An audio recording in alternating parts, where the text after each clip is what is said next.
Grace to you, Swift Turning Lane podcaster. Once again, we're back for episode 3A. And this particular time, we're going to take a journey and a look at the life of Tracy L. Swift journey between the ages of 21 through 30. But before we get into that, Tracy, my co-host, how you doing today? Oh, well, how are you doing, bro? I'm doing good, sis. Doing well. Good to hear. Yeah, thank you. Thank you. Yeah. You're welcome. Yeah. So we done the last podcast, and it was basically of my childhood from my childhood to the age of 21, and I would like to do a quick recap over it. So it was one of the most disturbing times of my life, in which it opened up a Pandora's box of a lot of things when it comes to mental health, when it comes to just how I saw life back then as a child, going into my adolescent years and all to a young adult. So that being said, it's really great to not only understand those aspects of my life then, but it helped me understand who I am now.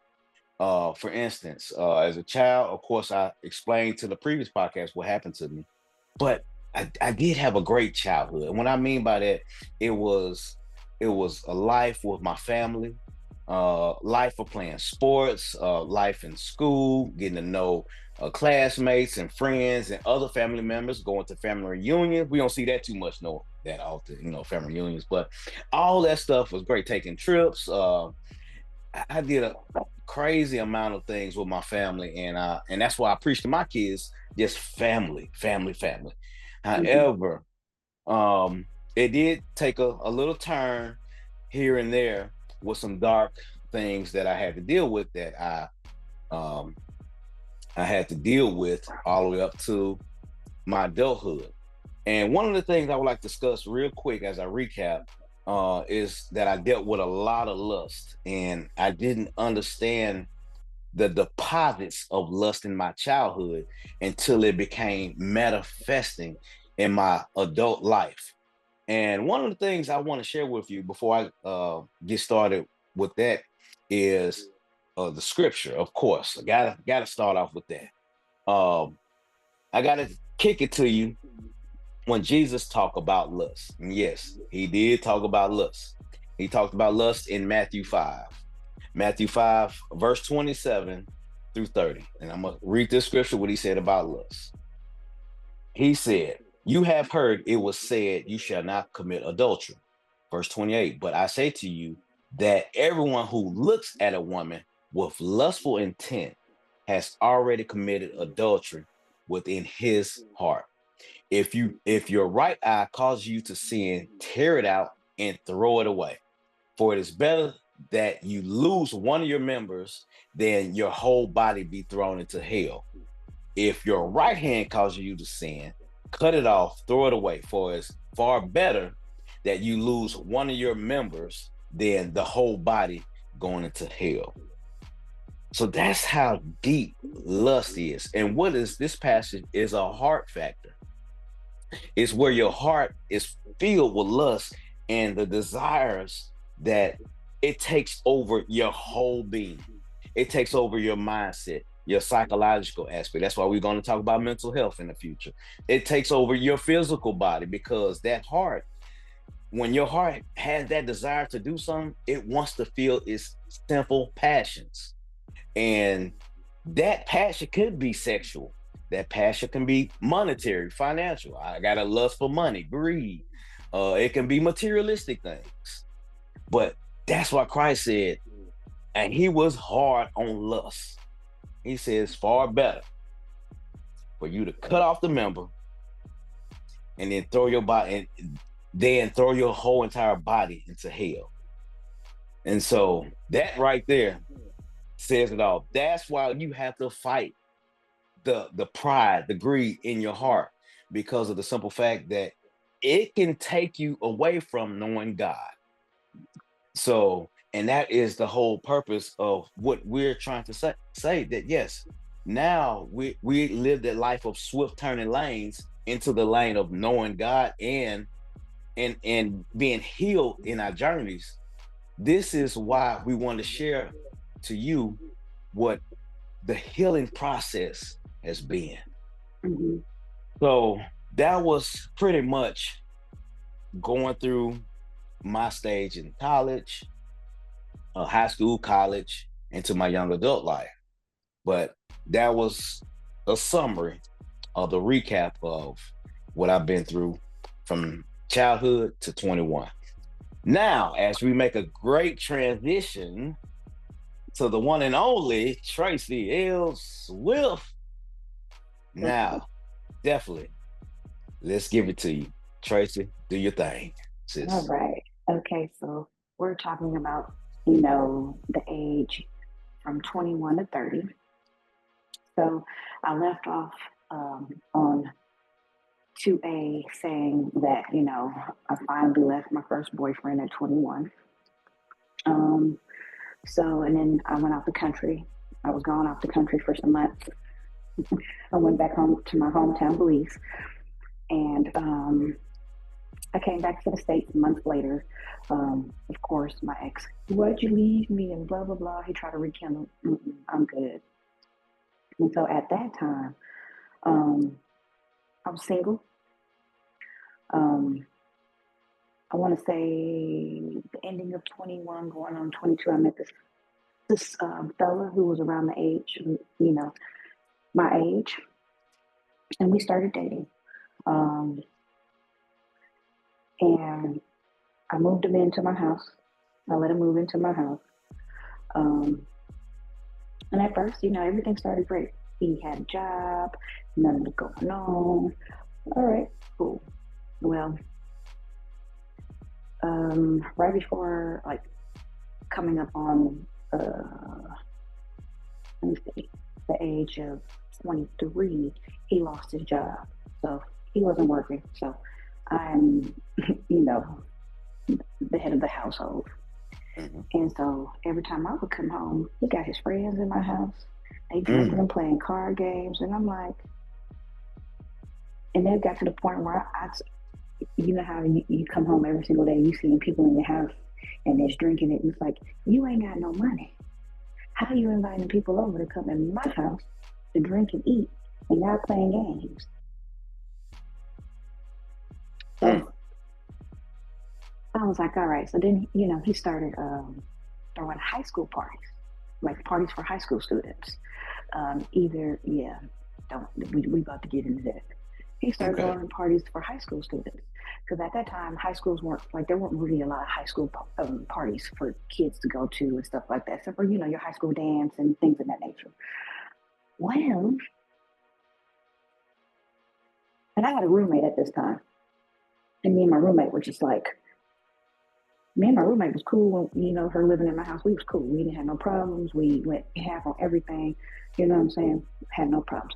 Me and her, she used to talk to his friend, one of his best friends. So it was kind of like, but then it was like when it got later in the night, we both were like, we got to go to work. Hmm. She was still in school. You know what I'm saying? It's like, Right. so, anyway, one night, now I want to be clear. I don't go through people's things because, Right. the whole rule, you go looking for something, you go find it. Yeah. Yeah. You That's know what deep. I'm saying? Yeah. So I got up to use the bathroom. All I heard, and I'm like, and it's in the middle of the night. You know what I'm saying? When you hear something going on, you're gonna look for it. Like, what's making this noise? Cut it out. Well, it happened to be his phone. It was lodged in the couch. So Okay. all I did was just pick it up so it could stop vibrating against the wood of the couch. The Lord be showing me. The Lord be showing me. That's all Mm. I gotta say. What did he show you, sis? This man was in communication with an underage girl at the age of 16, and he was having sex with her. That's what the girl told me. Little girl ain't gonna lie. She trying to say she hurting somebody's feelings. Baby, you ain't hurting my feelings. You letting me get a predator out my house. And I felt that way because of what I've been through. Like, Hmm. Exactly. oh hell no. So I didn't say nothing to him that night. I went to work. I texted him while I was at work, calm mind, just, I was like, oh, my roommate called the girl. Because I told my roommate, I'm not calling this young girl. I ain't got time to play with no kids. She could go have a bowl of tricks. I'm not doing that. So my roommate, we going to get the tea. My roommate got all the tea, okay? And she came and told me. And so I, calmly texted him like, hey, I need you to pack all of your things and I need you to move out. You got 2 weeks. I even gave him 2 weeks. I went and stayed, me and my roommate stayed somewhere else for 2 weeks. I said, you got 2 weeks. If you're not out of there within 2 weeks, it's going to be a problem. It's going to get handled differently. Okay. This man, I don't know what I did wrong. I'm sorry. Da-da-da-da-da. I sent him all the information I had. I said, if you don't get out, I'm going to report you to the police and her parents. Because you're messing with a minor. Yes. And you're over the age of 21. I think he was 22, 23. And so, I was like, so, he moved out. He took all the things that we accumulated together, which I didn't care. So what, sir? You're lucky you're not in jail. So, over the course of time, he tried to, let me, try to get back. No. So that was the end of him, right then. Right then. That was the end of him. You got to go. And so, back single, I'm working at a university. But I'm in a crowd of, I've always had wealthy friends. Always had wealthy friends. So, wealthy friends do drugs. They do a little cocaine, the one that sparkle like glitter. And this is in California, right? Yes, sir. This is in California. All right. So I started hanging out with, I really started hanging heavily with my wealthy friends. And it was like at the parties, hey, you want a bump? Like, what's a bump? I'm thinking about skin. No. What you about? You want a bump? I said, I haven't tried this. You know what I'm saying? Like, okay. Tried it, liked it, and complex. Yes, I did. Was I an abuser? Did I buy it on my own? No. When I went out with my friends, okay, cool. How did it make you feel when you did that? What was your body's initial response to that? Euphoric. It was a euphoric feeling for me. Okay. I mean, I was still coherent. I still knew everything, you know what I'm saying, that was going on. But, I had a incident where my employer's son, because we all know each other, you know what I'm saying? We had just left the Stevie Wonder concert. And when he does his Christmas thing every year, where he has a big concert with different artists, and they come out and donate for children and da-da-da. So we went to that. Well, that night, my employer's son got a little out of hand. Like, I guess he was supplying the cocaine, and he felt that he deserved something in return. But everybody getting high off your supply, but you want to come at me. So I told his cousin, you better go and get him. I don't play games. I call some real gangsters up here and it's going to be a problem. Like, I got ones that ain't got no problem coming up. You know what I'm saying? And I don't want to do that because this is my employer son. You know what I'm saying? Like, I'm kind of in a sticky pickle. Right.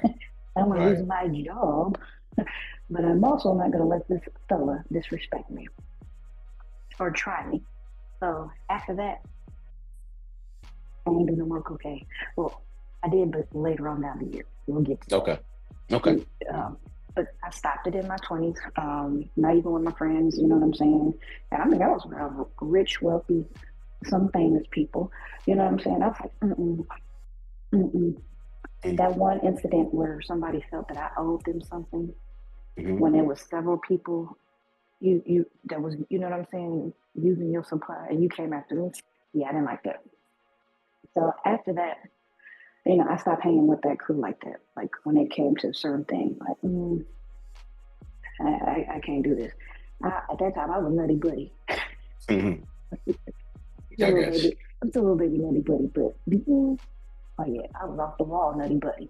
And so Mhm. that happened. Um, let's see, 24. I started dating this guy that was ex-military, and it just didn't work. Like we just stopped talking. Um, Now I knew the father of my child. Okay, because this is what we're about to go into.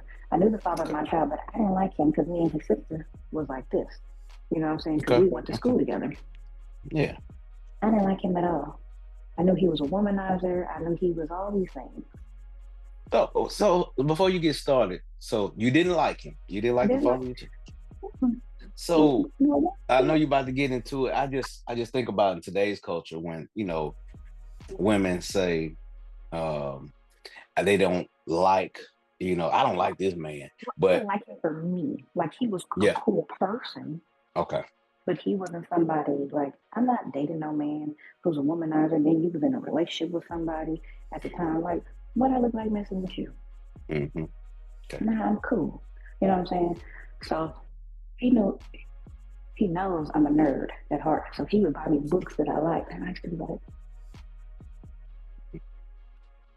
"Don't be buying me no books. I like books. I love books. Don't be buying me no books." Nick." You know what I'm saying? Yeah, yeah. And so let's see, we're in 2007, Christmas at his sister house, mistletoe. He kisses me. I was like, Okay. and then I, I still don't even know how we even came to blank. Bang, bang, bang, bang, bang.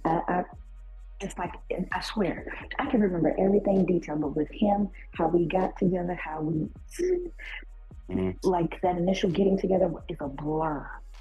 You think alcohol was involved? No, Oh, mm-mm, okay.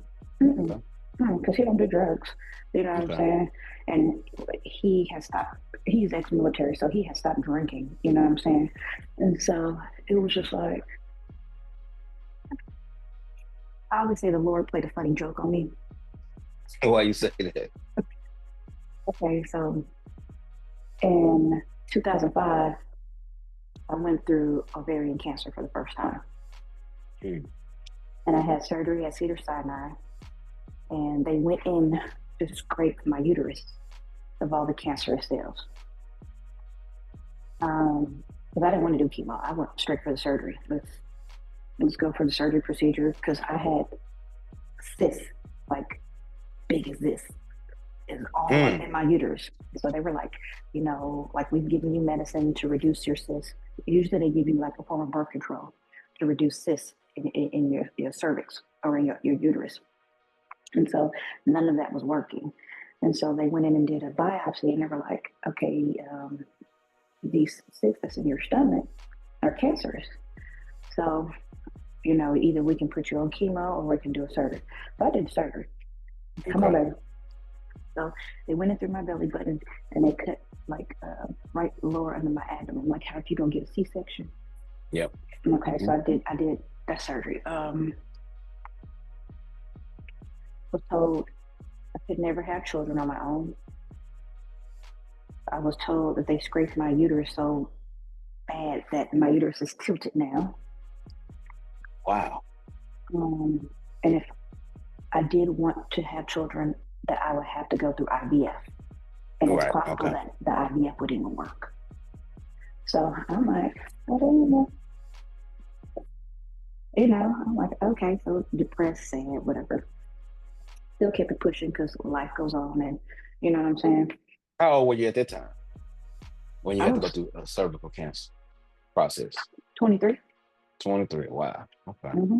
And I can understand you being a young adult and hearing that and going through that process. You was probably depression set in, and It, just the it mm-hmm, oh no, absolutely. Sorry, I didn't mean to cut you off.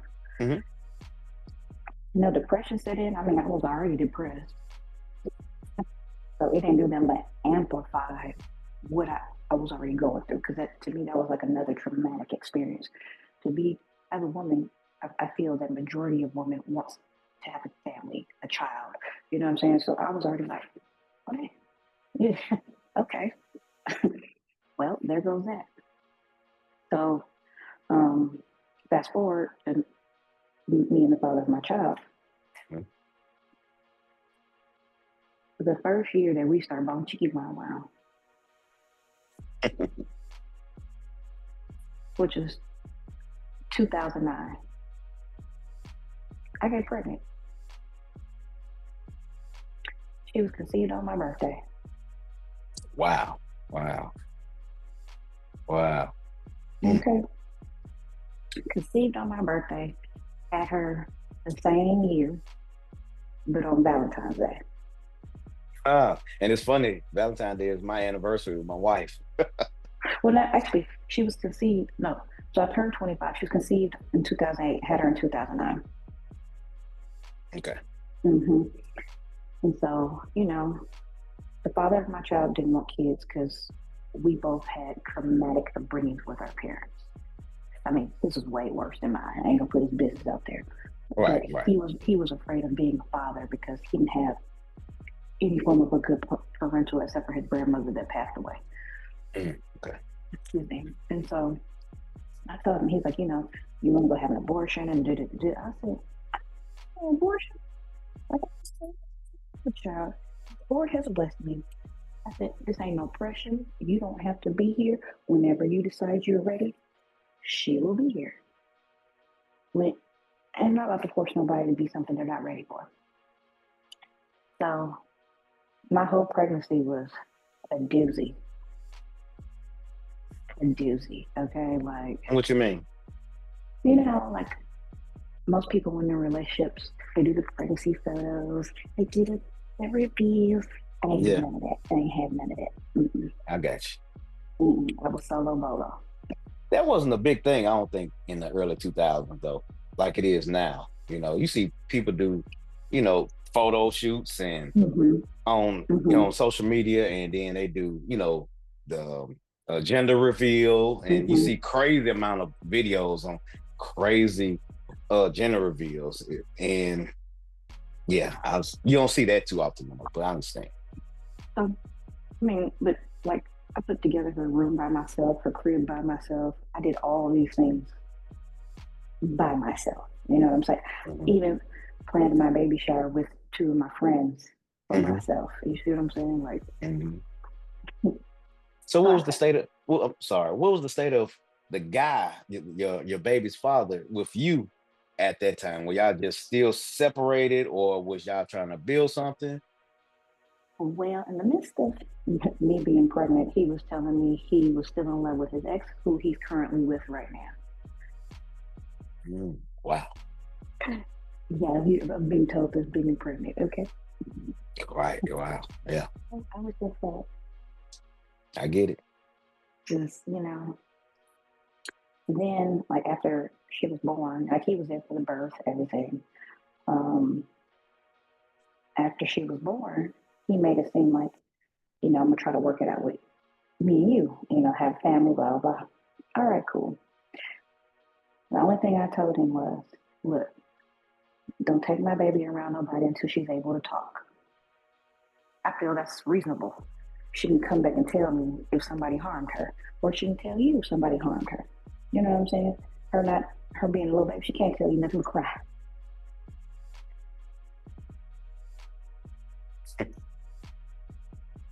This Negro couldn't respect my one rule. The one rule. Ah, the Lord likes showing me things through the phone. I swear he do. So Mm.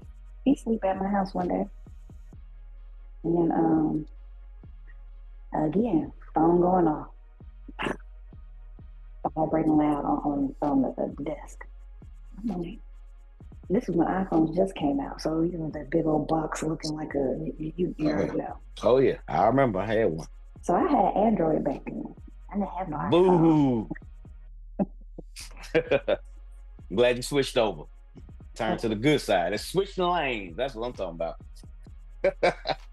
So then I go to stop, you know, like just moving off. All I see was, "Baby, where you at? I'm waiting for you." I'm like, again, oh Lord. I'm like, all right, mm, no, I'm going on 27 at this point because she hasn't made two yet. This is right before she even turned two. I wake him up. I threw his phone at him. I said, "Get the fuck out. Get the fuck out my house." Mm. What are you talking about? Look in your phone. Man looked at me like, so he left. When he came back, all his shit was in bags in front of the house. I said, "I'm not about to do this with you. You can go be with her." I said, "You've been taking my baby over to this lady and then acting like it's with your auntie and you spending time with me. You fuck nigga. I'd rather my baby stay here with me, not you taking it over to the woman that you are currently with." And she had my child. Oh yeah, we had a whole issue. Oh man. I could imagine. Oh man. As a mom, as a mother, and yo, yeah, ain't no telling what she could have done, with your I'm not saying she would have done something, but just Now, the idea. Mhm. right now, I will give her credit. She's a great lady. She treats my daughter like her daughter. Okay. I know that now. I didn't know that then. Correct. Yes. You know what I'm saying? Because it's like, I don't bring no man around my kid. My daughter don't even know no man. All she knows is family. Family. That's it. And I say that because I had a mother who brought around every boyfriend she ever had, and I didn't believe in that. I made it of my sole purpose not to show her the things that I was shown as a child. My child don't know what it is to need anything, want anything, to be poor. Nothing. She doesn't know any of that. She knows I have three parents who love me dearly, who support me in everything I do, and she's very loved. She ain't ever had no trauma, no nothing. You know what I'm saying? Hmm. So, you know, we broke up, and it was like, oh, me and him went through hell for like maybe 2 to 3 years. I had a lawyer on standby. That's how bad it was. Wow. I had notebooks of the crazy shit he would say to me and all this. I recorded everything. So that's I've been through that before when a woman was actually it was an ex-wife, just monitoring and recording everything and actually took it to a counseling session. I talk about that later. But how did it feel as a woman? Just you're monitoring him, you're recording him, and so you obviously you weren't in love with him. No, it was. You was in love with him. Mm-hmm. So when you journalize stuff like that and record his action, what was that the purpose of if you was in love with him? Well, the purpose of, well, I did it because you're not going to sit here and say I'm a bad parental, but you're the Okay. one that's making threats to me. Okay. That's why my lawyer told me to record everything that he said to me or whatever the case may be. So I have proof that you're the one that's being the aggressor and Okay. I'm not. All right.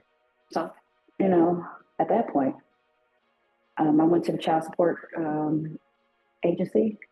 Them questions that they have on the child support is crazy. Name some.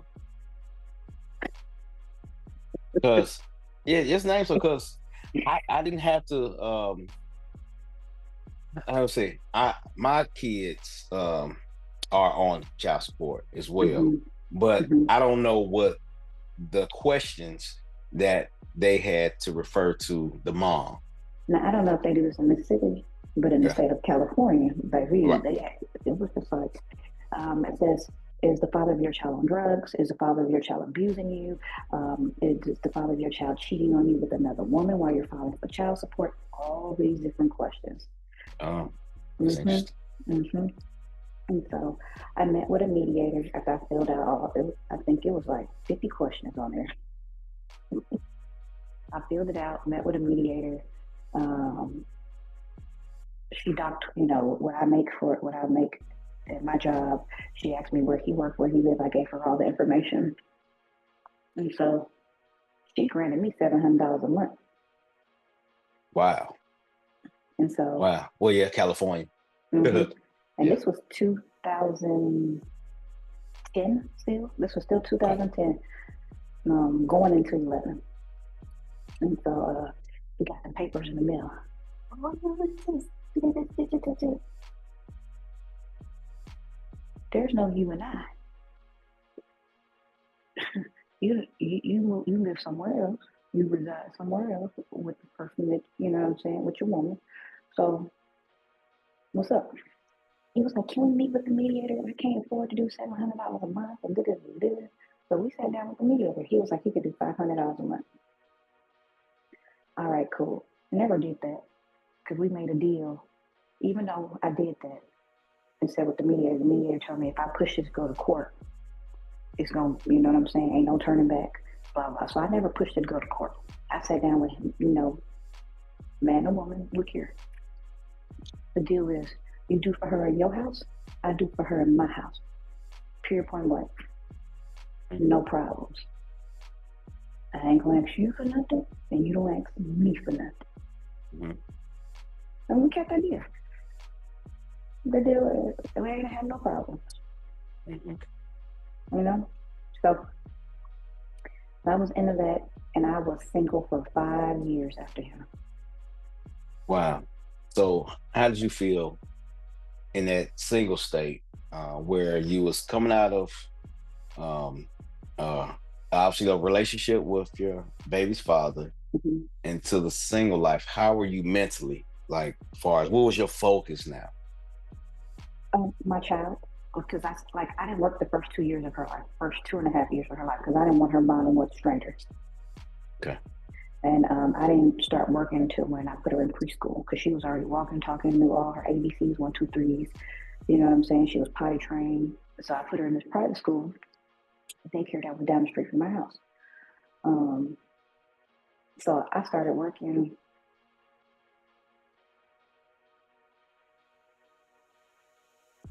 2011 before my birthday. Mm. I got a job at Marinello Schools of Beauty in their HR department. Okay. Actually, at first I started off as the receptionist, which was a part of the HR department, and then I moved to a junior recruiter position. Um, so I was there. Um, I had this wonderful lady named Kimberly. I can't remember her last name right now. I'm gonna have to go back. Hmm.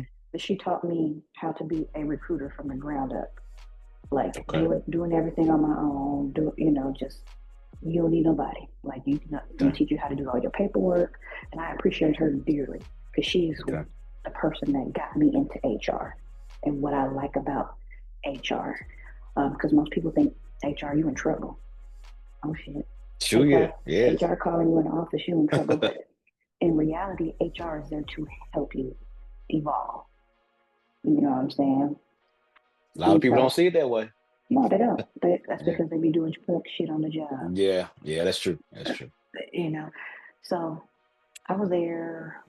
I say they downsized and they had closed down a whole bunch of schools and they laid people off. So I was there until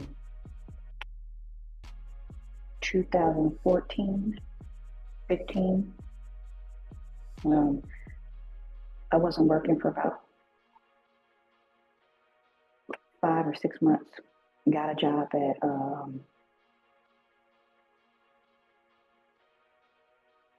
I can't remember, but it was like an assisted living place. Okay. I can't remember the name. Comfort Keepers. There you go. Okay. I worked at Comfort Keepers. I was the scheduler, slash assistant. So I dealt with HR. So I dealt with all paperwork and all the nurses and the CNAs who were caring for people.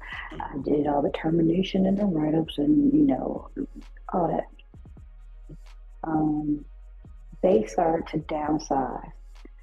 I moved over to I'm still single this whole time. Okay. Um, I moved to a company called Home Instead Senior Care.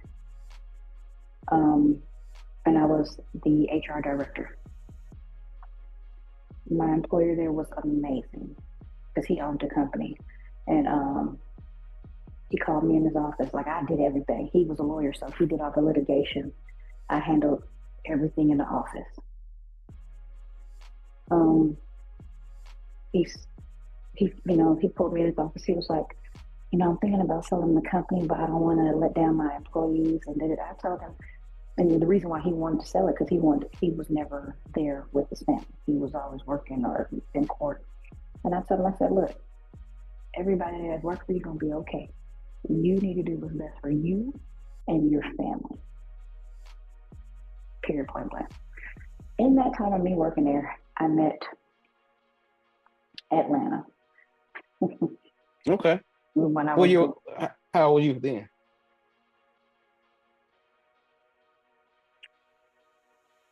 I was 30. Okay. This is 30.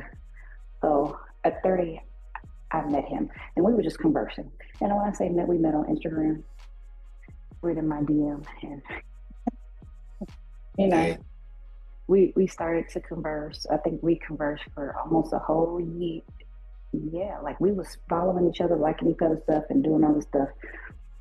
And so that's when he and I started at 30. So that is my 21 to 30. Wow. Wow. So just a breakdown of it. So, and 21, you was with this guy. Pedophile. Yeah, yeah, I say it. yeah, yeah. You with that guy and didn't work out, and Mm-mm. obviously it came to switch to your baby's father. Mm-hmm. That didn't work out after a few years. Nope. Then I was single for 5. Then you were single for 5 years, and I love I, the way you. Oh, go ahead. I gotta interject Go ahead. because when I was single for those 5 years, um, I had sugar daddy. Oh, during those 5 years. Okay, come on now. Look, you I what had to you think got to about this spill for a the tea minute. now. I had to remember, like, did that start in my 30s or Yeah, that was because my it seemed like 20s? those 5 years was a little dry period. Nah, nah. I just had to. My brain said, "Wait a minute, rewind, boo boo." Mm-hmm. Uh, so let's see. I was on. I think after the father of my child, so 27. Mm-hmm. I put myself on sugar baby site. I was a Oh, yeah, and so I had sugar daddies that I didn't meet that would send me money. Never met. Okay, I had one that I did meet, and he like was real cool. Um, we didn't do nothing though.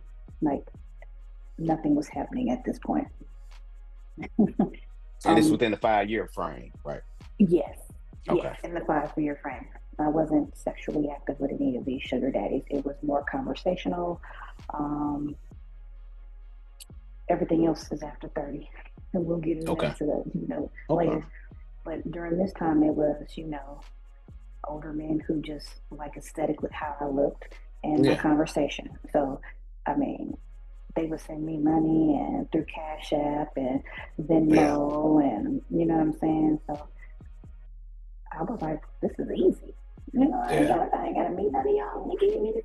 Wow. I Wow. have one of them. I'm really we cool. Like I could have a conversation with him. Like he's really cool. Real cool Caucasian guy. Mm-hmm. Always looked out. Always. I wouldn't even Mm-hmm. ask for it. I sent you $400. I sent you 300. I sent you 500. This was in one week. Like he Mm. would in one week. I was getting these amounts. You know what I'm saying? And Wow. it Yeah. was on a consistent basis from that one. So just imagine I had that one who's sending me almost $1,000 a week. Mm. Then I got these other ones I'm talking to. So in my brain, Mm. So, mm, with that, how do you feel about now, and as you see, as you getting older, and you look back and you see how do you, if you speaking to younger women, right? Or are you speaking to women in general? Is that a good thing, or why is it a bad thing for you not to accept gifts, or having a sugar daddy in general? Or you can have a friend who give you money. Do they look for something in return? Or I know it's a lot in one question, but multiple question, but just your ideas on that. Okay, so if you're receiving gifts from an individual, sugar daddy, a friend, they're eventually looking for something in return.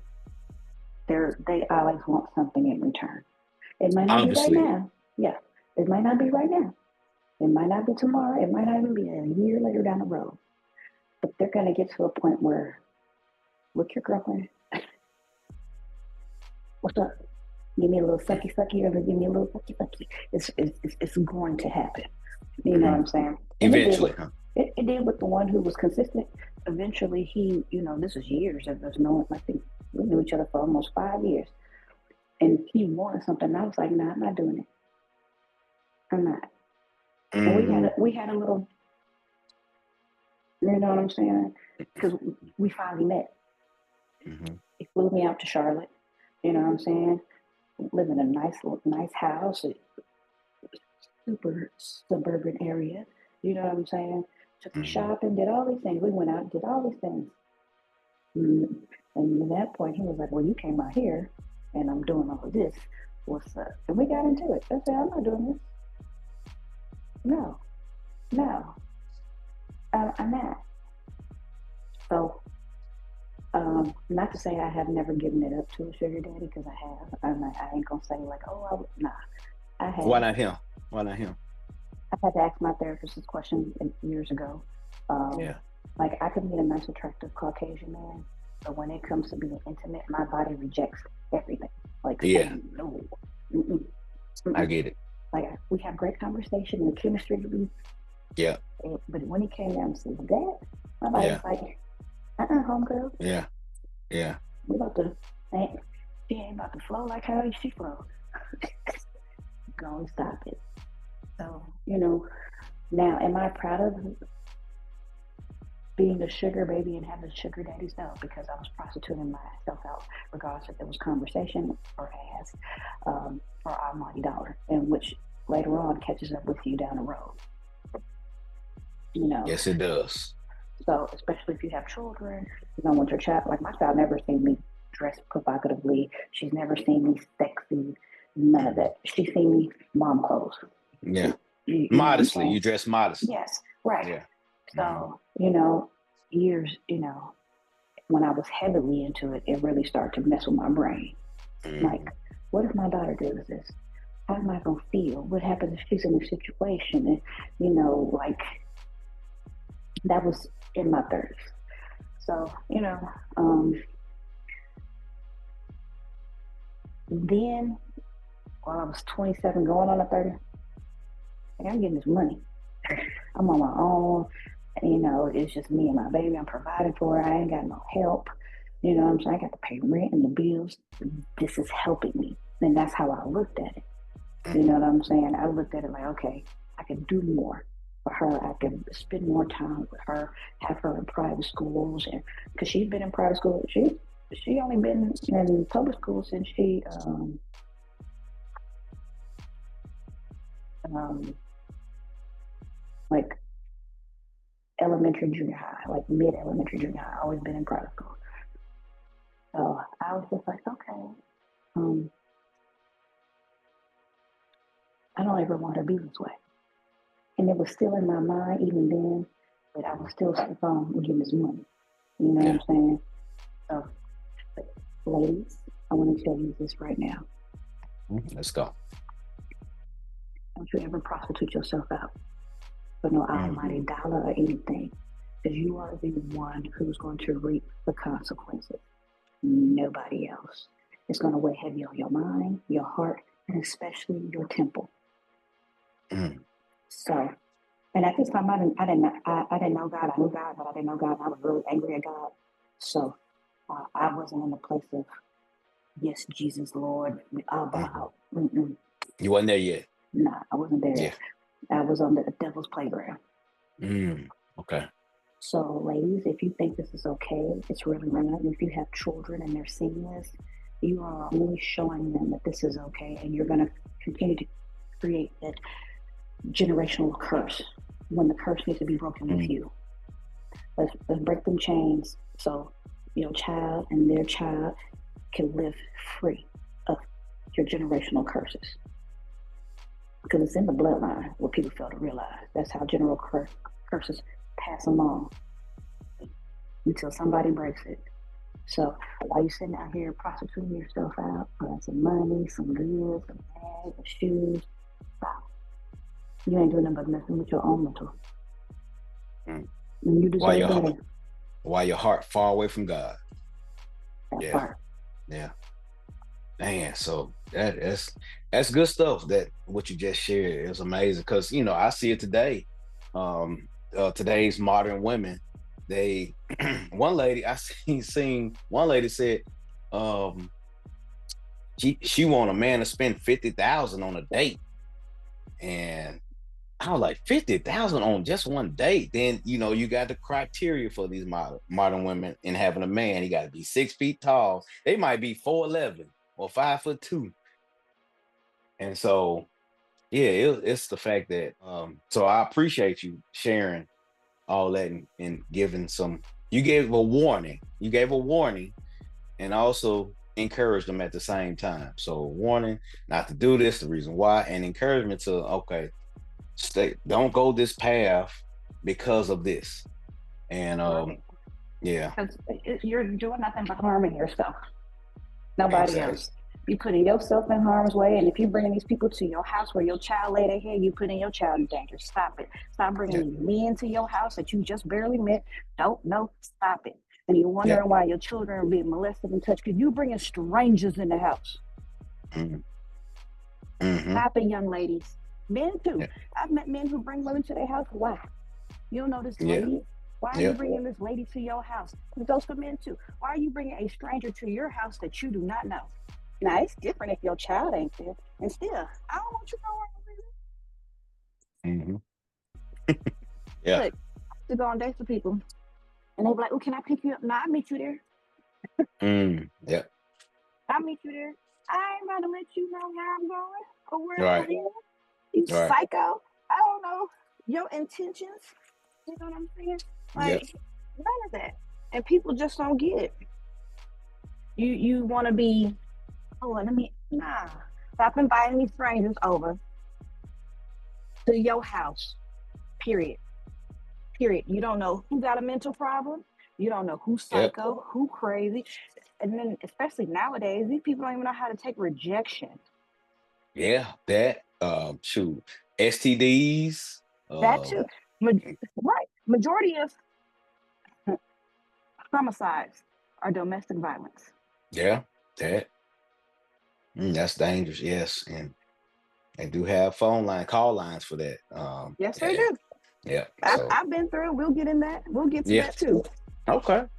Hmm. So Tracy, I appreciate you sharing that. Your journey as we journey through 21 to 30. Um, what we're gonna do with your journey, we'll start off from 31 to 35 the next time we talk about your journey. And I appreciate you and thank you for sharing it and making yourself vulnerable, to explain what happened at those times. I know sometimes when you explain it and heal it and you kind of relive some moments, sometimes your heart you be like, "Ah, why did I do that?" And then the healing factor is thank you. I know not to go back to that. Now I'm able to give my wisdom and share to help somebody who's been through it or going through it at the moment. So thank you for sharing that. You're welcome. You're welcome. I mean, it's no longer heartbreaking because I know where I'm at now. I know that Mm-hmm. I've accepted God into my life, and I Mm-hmm. don't have the shame that comes with the past that I lived. You know what I'm saying? I Right. used to be very shameful and didn't want to talk about nothing. Not even when I went to therapy. Yeah. I'm see this crazy stuff I've been doing in my life. So you can create your own, you know what I'm saying, and judge me. Mm-hmm. we're our worst critics. One. Mm. I don't want another human being judging me. And but now it's like, what you think? I care less. You're not the Lord. And that's my Savior. Mm-hmm. Has been my saving grace. My Savior has saved me several times in my life because I've been put in some situations. Yeah. And I'm grateful and very thankful. Mm-hmm. That's But good. yeah, God has saved me in so many ways. Yeah, that's so awesome. Yeah, I understand. Hey, and that transition to my story. Next episode when we come, I'm gonna talk about my age from the age of 21 to 30. Exactly. And those days, a lot happened in that age. A lot happened. And I'm talking about from just the sexual addiction, then really trying to settle down, the multiple engagements. My first child was born, to actually ultimately meeting the Lord. My heart opened up to the Lord, and getting out of the cult I was in. So yes, we got a lot more to dive into. Cover. Absolutely. Yes. So, all right, everyone, thank you for joining us for today's episode. Tracy and Swift shared her years from 21 to 30. I appreciate you for sharing it. Go ahead. I want to thank everybody for listening. I hope this helps a lot of women, because I know a lot of women who have been through. I know it's a lot of women out there who have been molested, raped, had traumatic situations and relationships. You're not alone. Don't ever feel that you're alone. Drop it in the comments, in the DM. We're here to help you. If you need resources, we can provide resources to where you can find it in your local neighborhood or community. But don't ever feel like life is over. Don't ever feel like that, because it's not. God has his hand on you, and always know that. Yes, even when it don't feel like. Yes, it's sovereign grace over here. Oh man. And we want to change that so you can understand his saving grace. And so thank you everyone for coming out. Thank you, Tracy. We'll see you next time on Swift Turning Lane Podcast. Grace and peace, everyone.